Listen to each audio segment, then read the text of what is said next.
Mana bundan 5 oy oldin mana Ahmad Yasaviy mahallasidagi mana bu ko'p qavatli uylar, hozir o'zimiz mana shu yerda yashaydigan ko'p qavatli uylarimiz juda ham achinarli, abgor holatda edi.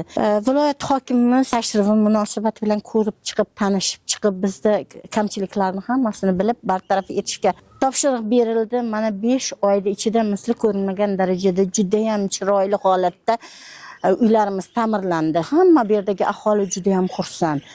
O'zboshimchalik bilan qurilgan qo'shimcha qurilishlar bor edi. Ular hammasi buzib, hammasi joy-joyiga keltirilib, hozir mana bartaraf etildi. Juda ham chiroyli holatda, hamma aholi juda ham xursand bundan.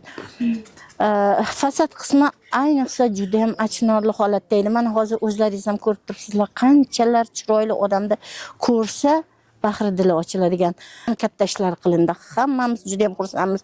Sharoitlar yaxshilandi. Uyga kiraverish qismlari ham abgor holatda edi. To'g'ri qilingandi, lekin bu darajada mukammal remont bo'lmagan edi. Yo'llarimiz ayniqsa endi nima deyman, noqulay bo'lsa ham aytishga majburmiz. Mana bu hojatxonalar eng birinchi holda anaqa e'tibor beriladigan joy butunlay boshqatdan qurilib, ta'mirlanib, juda ham chiroyli holatga keltirildi. Yurtboshimizga kattadan katta rahmat.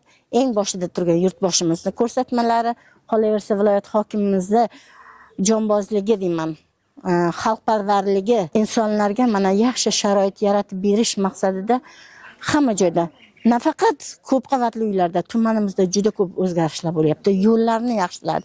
Biz hammamiz juda ham xursandmiz, juda ham minnatdormiz.